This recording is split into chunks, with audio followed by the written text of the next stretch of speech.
aftermath. Fraud. Elections would be rigged because elections were always rigged. The question was how badly. Sometimes voting felt like an inconsequential gesture as predetermined winners were announced. A law passed last year, the 2022 Electoral Act, changed everything. It gave legal backing to the electronic accreditation of voters and the electronic transmission of results in a process determined by the Independent National Electoral Commission, INEC. The chair of the commission, Professor Mahmoud Yakubu, assured Nigerians that votes would be counted in the presence of voters and recorded in a result sheet, and that a photo of the signed sheet would immediately be uploaded to a secure server. When rumors circulated about the commission not keeping its word, Yakubu firmly rebutted them. Nigerians applauded him. If results were uploaded right after voting was concluded, then the ruling party, the All Progressives Congress, APC, which has been in power since 2015, would have no opportunity for manipulation. Technology would redeem Nigerian democracy.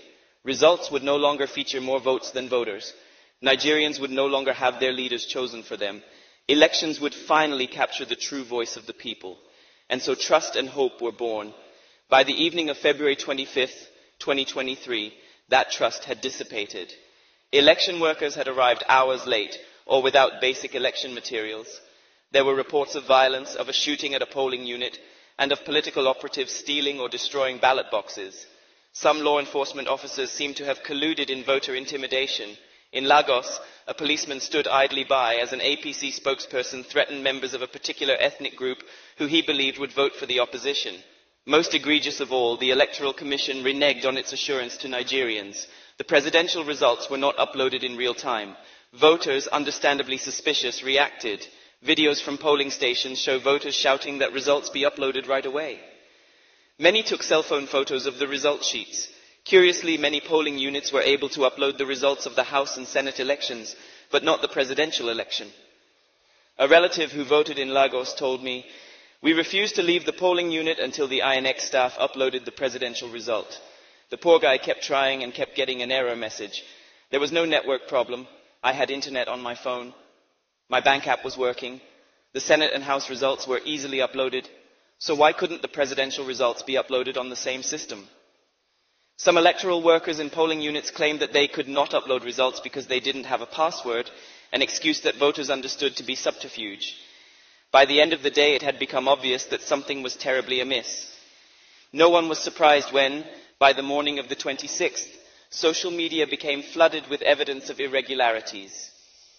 Result sheets were now slowly being uploaded on the INEC portal and could be viewed by the public. Voters compared their cell phone photos with the uploaded photos and saw alterations, numbers crossed out and rewritten. Some originally written in black ink had been rewritten in blue, some blunderingly whited out with Tipp-Ex. The election had been not only rigged, but done in such a shoddy, shabby manner that it insulted the intelligence of Nigerians. Nigerian democracy had long been a two-party structure, power alternating between the APC and the People's Democratic Party, until this year, when the Labour Party, led by Peter Obi, became a third force. Obi was different. He seemed honest and accessible, and his vision of anti-corruption and self-sufficiency gave rise to a movement of supporters who called themselves Obidients. Unusually large, enthusiastic crowds turned up for his rallies. The APC considered him an upstart who could not win, because his small party lacked traditional structures. It is ironic that many images of altered result sheets showed votes overwhelmingly being transferred from the Labour Party to the APC. As vote counting began at INEC, representatives of different political parties, except for the APC, protested. The results being counted, they said, did not reflect what they had documented at the polling units. There were too many discrepancies. "There is no point progressing in error, Mr. Chairman. We are racing to nowhere," one party spokesperson said to Yakubu. "Let us get it right before we proceed with the collation." But the INEC chair, opaque-faced and lordly, refused. The counting continued swiftly until, at 4:10 a.m. on March 1st, the ruling party's candidate, Bola Tinubu, was announced as president-elect. A subterranean silence reigned across the country. Few people celebrated. Many Nigerians were in shock. "Why," my young cousin asked me, "did INEC not do what it said it would do?" It seemed truly perplexing that, in the context of a closely contested election in a low-trust society, the Electoral Commission would ignore so many glaring red flags in its rush to announce a winner. It had the power to pause vote counting, to investigate irregularities, as it would do in the governorship elections 2 weeks later. Rage is brewing, especially among young people. The discontent, the despair, the tension in the air have not been this palpable in years. How surprising then to see the US State Department congratulate Tinubu on March 1st. We understand that many Nigerians and some of the parties have expressed frustration about the manner in which the process was conducted and the shortcomings of technical elements that were used for the first time in a presidential election cycle, the spokesperson said. And yet the process was described as a competitive election that represents a new period for Nigerian politics and democracy. American intelligence surely cannot be so inept. A little homework, and they would know what is manifestly obvious to me and so many others. The process was imperiled not by technical shortcomings, but by deliberate manipulation. An editorial in the Washington Post echoed the State Department in intent, if not in affect. In an oddly infantilizing tone, as though intended to mollify the simple-minded, we are told that officials have asserted that technical glitches, not sabotage, were the issue, that much good came from the Nigerian elections, which are worth celebrating because, among other things, no one has blocked highways, as happened in Brazil after Jair Bolsonaro lost his re-election bid. We are also told that it is encouraging, first, that the losing candidates are pursuing their claims through the courts, though any casual observer of Nigerian politics would know that courts are the usual recourse after any election. The editorial has the imaginative poverty so characteristic of international coverage of African issues, no reading of the country's mood, no nuance or texture, but its intellectual laziness, unusual in such a rigorous newspaper, is astonishing. Since when does a respected paper unequivocally ascribe to benign malfunction something that may very well be malignant, just because government officials say so? There is a kind of cordial condescension in both the State Department's and the Washington Post's responses to the election.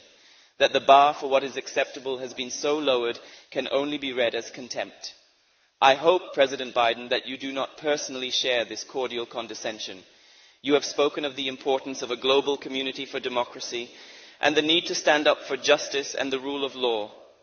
A global community for democracy cannot thrive in the face of apathy from its most powerful member. Why would the United States, which prioritizes the rule of law, endorse a president-elect who has emerged from an unlawful process? Compromised is a ubiquitous word in Nigeria's political landscape.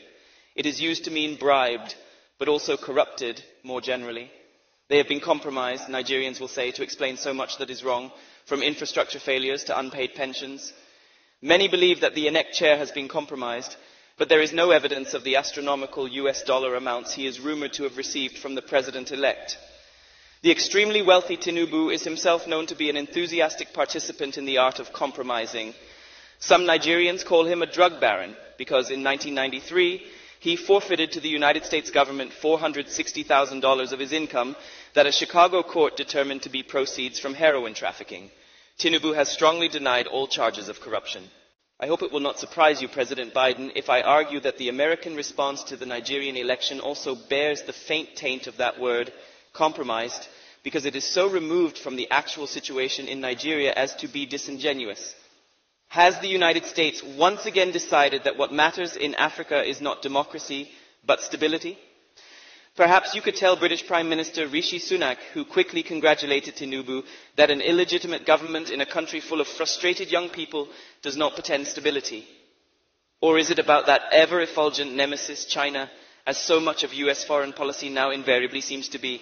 The battle for influence in Africa will not be won by supporting the same undemocratic processes for which China is criticized.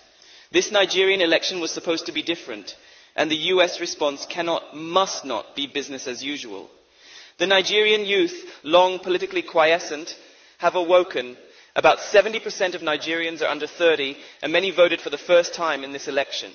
Nigerian politicians exhibit a stupefying ability to tell barefaced lies, so to participate in political life has long required a suspension of conscience. But young people have had enough. They want transparency and truth. They want basic necessities, minimal corruption, competent political leaders, and an environment that can foster their generation's potential. This election is also about the continent. Nigeria is a symbolic crucible of Africa's future, and a transparent election will rouse millions of other young Africans who are watching and who long too for the substance and not the hollow form of democracy.